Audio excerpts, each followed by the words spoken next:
Ya baik adik-adik, melangkah ke sesi berikutnya, yaitu tentang manfaat ya. Jadi apa bedanya tujuan dengan manfaat? Jadi kalau manfaat itu adalah kalau output yang tercantum dalam tujuan itu sudah tercapai. Misalnya tadi kita punya tujuan umum adalah teraktualisasi nilai dasar.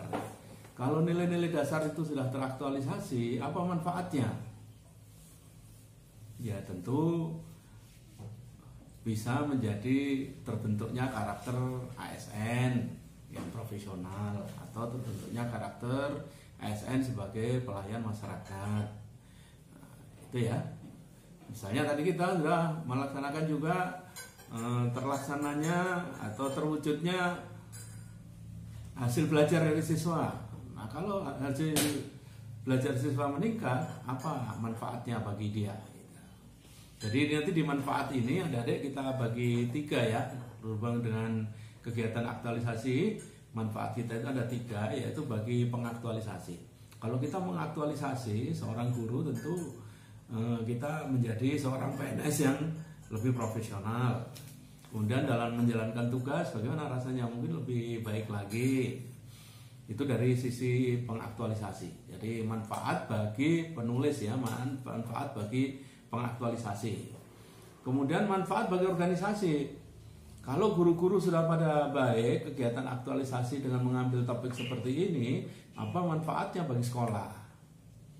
Apa manfaatnya bagi sekolah? Kalau puskesmas, kalau petugas-petugas kesehatan yang di puskesmas, mungkin apa manfaat yang akan dirasakan oleh puskesmas? Misalnya tercapainya target-target yang telah ditetapkan, mendukung terwujudnya visi misi organisasi tersebut ya, dan lain sebagainya. Kemudian yang ketiga adalah manfaat untuk stakeholder atau masyarakat. Kalau guru ya bagaimana manfaatnya untuk siswa, bagaimana untuk orang tua dan lingkungan sekitarnya ya. Kemudian kalau sebenarnya juga kalau perawat atau tim petugas teknis yang lain, apa manfaat bagi masyarakat yang dilayani? Tentu kan ada masyarakat yang dilayani itu ada pelayanan internal dan ada pelayanan eksternal ya. Siapa stakeholder yang Anda layani? Apa manfaatnya bagi mereka? Jadi sekali lagi, manfaat adalah kalau output itu telah berfungsi. Jadi manfaat dibagi menjadi 3, manfaat untuk pengaktualisasi, manfaat untuk organisasi, dan manfaat bagi masyarakat atau stakeholder yang kita layani atau stakeholder yang terkait. Jelas ya perbedaan antara tujuan dan manfaat. Kemudian ruang lingkup. Nah, ruang lingkup ini adalah membatasi pengertian-pengertian yang ada di dalam judul kita. Kalau judul kita masih punya pengertian yang luas, silahkan. Misalnya dalam satu kecamatan judul kita. Padahal kita hanya mau sampel satu desa atau satu berapa sekolah ya. Itu kita batasi di situ, disebutkan di situ. Misalnya juga pembelajaran, metode pembelajaran, media pembelajaran, kan dalam 1 bulan tidak semua topik atau pokok bahasan itu akan diterapkan dengan satu media atau satu metode. Maka ditetapkan metode ini akan diterapkan pada topik bahasan apa, terutama dalam 1 bulan pertemuan yang akan datang ini topiknya apa gitu ya. Kemudian juga pasien-pasien tertentu di bulan apa, misalnya dibatasi di ruang lingkup kita, jenis penyakitnya apa yang akan kita, apakah misalnya penyakit degeneratif itu apa misalnya gitu ya. Kemudian dibatasi di ruang lingkup sehingga tidak melebar kemana-mana pembahasannya. Kemudian waktu dan tempat pelaksanaan sudah jelas. Ini biasanya ada juga penguji minta jadwalnya kegiatan itu ditaruh di waktu pelaksanaan ini, sehingga dari tahap persanapan ada 30 hari ini adik-adik buat apa jadwalnya gitu yang teratur per hari ya, pakai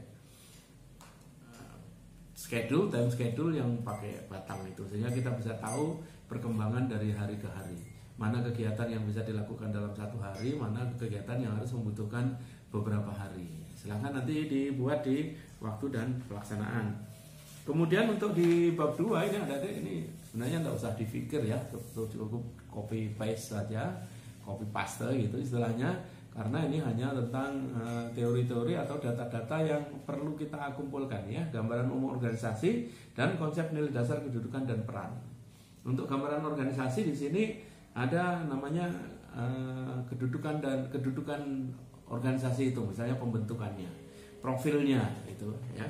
Kemudian ada juga visi misi organisasi, ada juga program utama, ada juga struktur organisasi, ada juga organ tugas di situ, organ tugasnya puskesmas, organ tugas seksi kita, dan kita sebagai staf apa organ tugas kita. Karena nanti topik aktualisasi kita itu oleh penguji akan di cross check apakah sesuai dengan tugas pokok fungsi kita. Kalau tidak cocok dengan tugas fungsi kita, ya ngapain, kecuali ada otorisasi dari mentor kita, itu ya. Makanya pastikan kalau guru ya harus ada sesuai dengan tugas pokok. Isu yang kita ambil itu adalah dalam rangka meningkatkan kinerja pada tugas fungsi kita ya. Makanya ini dicantumkan di situ. Sekali lagi ada kedudukan organisasi, ada tugas dan fungsi organisasi, kemudian ada visi misi, ada nilai organisasi, ada tugas yang terkait ya ke atas, tugasnya unit kerja kita, tugasnya bidang kita, kemudian tugas kita sebagai staff ya. Kemudian yang berikutnya nilai dasar, ini sudah saya sampaikan kemarin ya, di beberapa pertemuan saya sudah sampaikan aneka dengan 3 materi di agenda 3. Ini setidaknya adik-adik misalnya di akuntabilitas, adik-adik bilang apa itu akuntabilitas, kemudian nilai-nilai apa yang terkandung di dalam akuntabilitas. Nasionalisme itu apa? Kemudian nilai-nilai yang terkandung di dalam nasionalisme sampai kepada anti korupsi. Anti korupsi itu apa? Nilai-nilai yang terkandung di dalam anti korupsi itu apa? Kemudian tindak pidana korupsi apa? Undang-undangnya apa? Itu sudah kira-kira satu mata diklat itu ialah maksimal 1 lembar saja ya, masa 1 lembar saja. Beberapa alinea. Kemudian di materi yang ketiga, di agenda ketiga ada manajemen ASN. Manajemen ASN itu apa? Kemudian peran-peran apa yang bisa dimainkan oleh seorang ASN. Kemudian di WOG, kata kunci WOG itu apa? Kata-kata kuncinya apa? Nilai-nilai yang harus diterapkan apa ya. Kemudian di pelayanan publik yang baik itu yang bagaimana ya? Syarat-syarat SPM itu bagaimana ada di situ, ada sesuai dengan undang-undang ya. Undang-undang nomor 25 itu silahkan dilihat bagaimana sih pelayanan prima atau pelayanan yang baik. Nah kemudian ini juga sekarang di bab 2 ini cantumkan isu itu supaya dimasukkan di bab 2. Isu supaya dimasukkan di bab 2 ya. Nah, kalau yang kemarin di bab 3, sekarang di BPSDM minta dimasukkan juga di bab 2 ini. Jadi setelah kedudukan organisasi, ada konsepsi nilai dasar dan kedudukan peran, kemudian ada tentang isu kita, analisis tentang isu. Tentu diawali dari identifikasi isu. Identifikasi isu sudah saya bilangkan tadi, harus ada keterkaitan antara, jadi buatlah tabel antara tugas pokok fungsi kita, mana tugas pokok fungsi yang belum optimal, keadaan sekarang, keadaan yang diinginkan, kemudian rumusan isu. Jadi pilihlah beberapa tugas pokok dan fungsi, kemudian rumuskan keadaan yang diharapkan bagaimana dan kondisi samana, kemudian rumuskan isunya. Minimal ada 3 isu aktual. Itu namanya mengidentifikasi isu. Kemudian setelah isu diidentifikasi, tambahkan lagi sub-bab ini berarti ya. Setelah identifikasi isu, ada penetapan isu prioritas. Nah, dalam rangka penetapan isu prioritas ini, adik-adik bolehlah harus ada alasannya, justifikasi kenapa dari 3 isu itu muncul 1 isu prioritas. Apa pertimbangannya? Tapi kalau adik-adik mau menggunakan analisis penetapan isu prioritas menggunakan asosiasi pedagang kaki 5 itu, pakai APKL ya, aktual, problematik, kelayakan layak, atau pakai kriteria USG, urgensi, serius, dan growth, dipersilahkan. Tapi itu tidak wajib ya, tidak wajib. Tapi yang jelas adik-adik harus mempunyai justifikasi, harus mempunyai alasan yang jelas mengapa dari 3 isu itu dipilih 1 isu itu menjadi prioritas. Oke, kemudian subbab yang berikutnya lagi, setelah ditetapkan prioritas, maka adik-adik perlu analisis dampaknya.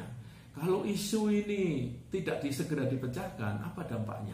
Dampak bagi organisasi maupun dampak bagi masyarakat yang kita layani, apa dampaknya? Dan bagi pengaktualisasi sendiri apa gitu? Apa dampak-dampaknya? Apa bahayanya kalau isu ini tidak segera dipecahkan segera? Oke, silahkan. Kemudian di subbab berikutnya, karena kita akan mencari solusi, kita analisis dulu. Apa faktor penyebab isu? Kenapa isu ini bisa terjadi? Dengan bertanya mengapa sampai didapatkan akar masalah. Maka ini teknik nanti yang diajukan boleh pakai mind map, ya, mind map, panah itu bisa pakai causal map atau peta sebab akibat, atau pakai pohon masalah atau apa saja, ya. Tapi kalau adik-adik tidak mampu, minimal bisa mengidentifikasi suatu isu itu dikatakan masih optimal, indikatornya apa? Kenapa ini isu ini dikatakan kondisi ini belum optimal? Misalnya dalam proses pembelajaran atau hasil belajar itu tidak baik, apa maksudnya? Di metode pembelajaran tidak baik, apa masalahnya? Ya, di situ masalah-masalah indikator-indikator. Nah, dari indikator-indikator yang kita ajukan ini atau faktor penyebab yang sudah kita ketemukan ini, akar masalah yang kita ketemukan ini, kita rumuskan solusinya. Solusi itulah yang disebut dengan di subbab yang setelahnya. Setelah analisis itu ada namanya gagasan kreatif sebagai pemecahan isu. Gagasan kreatif adalah berangka pemecahan isu. Kemudian dirinci di terakhirnya gagasan isu itu kita rinci minimal dengan 4 kegiatan inti, ya. 4 kegiatan inti. 1, 2, 3, 4. Jadi 4 kegiatan itu dalam rangka memecahkan isu. Itu dari bagian rumah besarnya namanya ide kreatif. Ide kreatif kita bagi menjadi 4 kegiatan minimal. Ada yang 7 tadi, ada yang konsultasi, ada 7 dan sebagainya. Oke, itu saya kira bab 2 selesai. Nanti kita yang paling menarik adik-adik, karena di ujian nanti yang akan di meja penguji itu yang akan dilihat adalah bagaimana kualitas penetapan isu. Itu yang paling utama. Apakah ada keterkaitan dengan tugas pokok fungsi kita atau dalam pelaksanaan tugas kita sehari-hari. Kualitas penetapan isu dan analisis isu itu menjadi faktor terpenting dari penilaian penguji. Nah, kemudian yang dilihat penguji lagi adalah bagaimana kegiatan-kegiatan yang akan kita pilih, kualitas kegiatan. Apakah betul kegiatan-kegiatan nanti ini berhasil kita menjadi sarana pemecahan isu? Ada keterkaitan yang erat antara isu yang kita pilih dengan kegiatan yang kita pilih. Oleh karena itu ini bisa dilihat dari faktor penyebab itu tadi. Kalau ada sudah melakukan analisis, sudah kelihatan benang merahnya yang menyambungkan antara isu, faktor penyebab isu dan solusi. Kemudian dengan tujuan akhir yang akan kita capai itu ada nyambungnya. Nah, berikutnya yang akan dinilai oleh tim penguji satu lagi yaitu keterkaitan nilai-nilai dasar yang akan kita aktualisasi dengan kegiatan itu. Ini akan tercantum di bab 3, ya. Akan tercantum di bab 3. Bab 3 langsung nanti kegiatannya adalah membuat rancangan, ya, tabel rancangan yang sudah kita buatkan itu nanti dibuat yang nanti setelah ada kegiatan terpilihnya ada, kemudian kita rinci namanya deskripsi kegiatan. Saya sarankan dalam setiap kegiatan itu satu tabel, ya. Dalam satu deskripsi ada satu tabel sehingga nanti memudahkan. Jadi sebagaimana kita ketahui bahwa tabelnya itu isinya adalah satu kegiatan, kemudian kolom kedua tahap kegiatan, kemudian ada output, kemudian ada keterkaitan nilai dasar, kemudian kontribusi terhadap pencapaian visi misi dan penguatan nilai-nilai organisasi. Kemudian di bawah tabel ada beberapa penguji minta bagaimana keterkaitan kegiatan itu dengan agenda 3. Sekali lagi nanti keluar dari tabel ditulis di bawahnya dalam satu kegiatan apa keterkaitan kegiatan itu dengan agenda 3. Manajemen ASN, WOG, dan pelayanan publik. Bisa salah satu atau tiga-tiganya. Semakin adik-adik bisa mengkaitkan, tentu nilainya akan semakin tinggi. Kemudian perkiraan hambatan dalam pelaksanaan kegiatan itu apa dan alternatif solusinya apa. Dan ada penguji yang minta juga dampak kalau kegiatan ini enggak terlaksana, apa dampaknya bagi pencapaian dari tujuan besar kita. Jadi tambahannya, ya, sekali lagi di situ keterkaitan dengan agenda 3. Kemudian perkiraan masalah dalam pelaksanaan kegiatan dan alternatif solusi serta dampak apabila kegiatan yang kita pilih ini tidak tercapai. Tentu ini dampak dari pencapaian tujuan yang sudah kita tetapkan di atas. Nah, adik-adik ini yang agak sulit biasanya di tahap kegiatan. Satu kegiatan minimal itu kita pecah menjadi 3 tahap kegiatan. Sekali lagi, satu kegiatan itu kita pecah ke dalam tahap kegiatan. Nah, tahap kegiatan sebenarnya adalah sebagai jembatan, sebagai wahana bagi adik-adik untuk mengaktualisasi nilai dasar itu. Jadi begitu ya. Jadi bayangkan saja kita membuat nasi goreng, kita pernah jadi anak kos semua kan? Bagaimana tahap kegiatan membuat Indomie, menyajikan Indomie. Tentu diawali dari beli Indomie dulu, ya kan? Kemudian mempersiapkan alat-alatnya, kemudian dari proses masaknya, kemudian ya, setelah masak, kemudian proses menyajikannya. Karena kegiatannya adalah menyajikan Indomie goreng misalnya. Mungkin ditambah telurnya, ada macam-macam ya, terserah di situ. Tapi yang jelas itu mulai dari mengadakan Indomie, memasak, mempersiapkan alat, kemudian memasak sampai menyajikan. Jadi pastikan tahap yang terakhir itu sudah sama dengan kegiatan atau output dari kegiatan kita. Jadi minimal bisa dipecah dari persiapan, ya, kemudian dari prosesnya. Persiapan berarti persiapan alat dan bahan ini, kemudian proses kegiatannya, kemudian memastikan outputnya itu tercapai. Jadi sama kegiatan terakhir, kalau misalnya menyusun laporan, outputnya tersusunnya laporan dari kegiatan terakhir, mungkin ya finalisasi laporan atau ngeprint laporan atau menjilid laporan ya. Itu seperti itu kegiatan dari tahap kegiatan. Gampang ya. Bayangkan kalau kita ingin membuat Indomie itu tahap kegiatan. Nah, kemudian dari tahap kegiatan ini BPPSDM Provinsi Sulawesi Tenggara juga mempunyai kebijakan bahwa dalam satu tahap kegiatan itu harus bisa kita kaitkan dengan 5 nilai dasar aneka. 5 nilai dasar aneka dalam satu tahap kegiatan. Jadi kalau dalam satu kegiatan ada 3 tahap kegiatan, berarti ada aneka 15 di situ.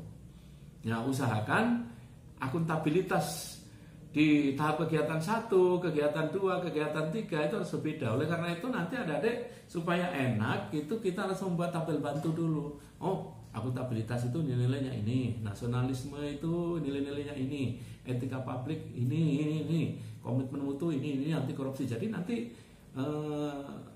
gampang kita nilai mana yang akan kita aktualisasi dalam tahap kegiatan.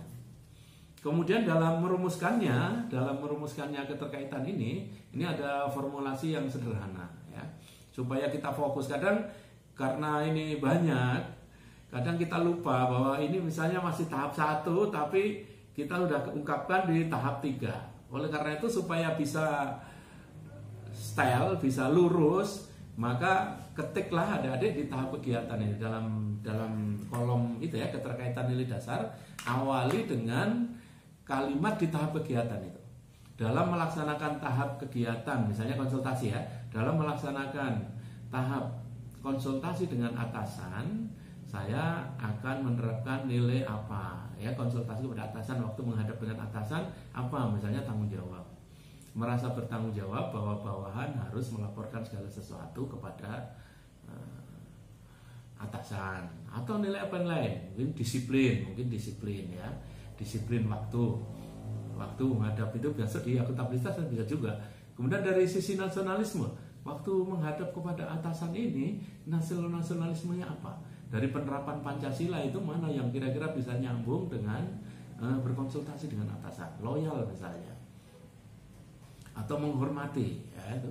Kemudian di etika publik, biasanya orang itu etika publik ini kan taat aturan ini, tapi kebanyakan dari kita hanya etiket, sopan santun, ramah tamah, itu masuk di etika. Padahal itu mungkin hanya etiket ya, etika tentu lebih luas lagi. Ini protes itu para pengajar yang di etika, karena seolah-olah etika itu sama dengan etiket. Silahkan dibantu ya, di alat bantunya bukan hanya itu. Kemudian nasionalisme juga bukan hanya menggunakan bahasa Indonesia yang baik dan benar. Ada lagi nilai-nilai yang lain, misalnya dulu ada 36 butir Pancasila, itu bisa kita ambil di situ sebagai nilai-nilai nasionalisme ya. Kemudian komitmen mutunya apa, kemudian anti korupsinya apa ya. Anti korupsi ya dari 9 nilai itu harus berganti-ganti ada di setiap tahap ya. Ada jujurnya, ada pedulinya, ada mandirinya, ada disiplin, ada tanggung jawab, ada kerja keras, ada kesederhanaan, ada keberanian, dan ada adil. Ada 9 nilai yang bisa kita pilih, yang kita paskan dengan tahap kegiatan itu. Nah, saya kira ini banyak latihan ya. Kali lagi cara memformulasinya adalah ketik tahap kegiatannya, copy paste, kemudian nilai yang akan diterapkan. Kemudian ada penguji lagi minta bagaimana nilai terapkan nilai yang akan kita, misalnya sopan santun itu bagaimana diterapkan. Misalnya masuk mengetuk pintu, tidak duduk sebelum dipersilakan, misalnya memperhatikan dengan seksama, mencatat misalnya bentuk akuntabilitas itu ya, mencatat semua arahan-arahan atasan dengan lengkap. Ada yang minta begitu. Jadi tahap kegiatannya di copy paste di situ. Jangan tahap ini, jangan, itu ada penguji yang tidak mau kata ini. Di tahap kegiatan yang sudah kita ini tulis lengkap, kemudian nilai yang akan kita aktualisasi, kemudian bagaimana nilai itu kita aktualisasi, sehingga nanti waktu laporan hasil itu sudah lihat, sudah kelihatan, oh ini yang harus dibuktikan. Misalnya nanti mencatat hasil konsultasi itu, mencatat hasil catatannya ini bisa menjadi bukti kita, bukti akuntabilitas kita, gitu ya. Jadi nanti semua begitu bisa dibuktikan. Nah, makanya nanti kan ujian itu eviden bahwa nilai-nilai dasar itu sudah kita aktualisasi. Selain output kegiatan ini yang nyata, yang paling sulit adalah mengukur bagaimana nilai-nilai dasar ini teraktualisasi. Oke ya, saya kira ini tidak masalah. Ini 4 kegiatan atau 5 kegiatan, tambah jumlah kegiatannya mempengaruhi adik-adik. Makanya diminta di LAN itu minimal 3 kegiatan. Makanya kita di BSDM supaya adik masuk di level 4 minimal 4 kegiatan. Kalau 6 atau 7 lebih baik lagi ya. Tentu ada kaitannya dengan kegiatan. Kalau kegiatan terlalu kecil nggak bisa dipecah, masukkan itu sebagai tahap kegiatan. Jangan dimasukkan di kegiatan. Oke, saya kira demikian ini. Dan sekali lagi ya, di setiap kegiatan, di bawahnya itu masukkan keterkaitan dengan agenda 3, perkiraan masalah untuk melakukan kegiatan itu apa, perkiraan masalahnya, apakah kesibukan atasan, mungkin musim, atau kesibukan kita, atau tugas yang lain ya. Kemudian alternatifnya apa, kemudian dampak apabila kegiatan itu tidak terlaksana. Jangan lupa ada keterkaitan dengan agenda 3 dengan yang materi itu. Kemudian di bab berikutnya, kalau jadwal nanti kita belum masukkan di bab depan tadi, di bab 1 kita bisa membuat jadwal aktualisasi kita dalam jadwal itu ya, jadwal harian kita. Tanggal 1 sampai tanggal 30, mulai tanggal berapa kita off kampus sampai nanti masuk kembali 1 bulan yang akan datang. Kemudian juga penting juga ada kita masukkan kapan jadwal kita akan konsultasi ya, baik coaching maupun mentoring. Idealnya dalam setiap kegiatan adik-adik nanti bisa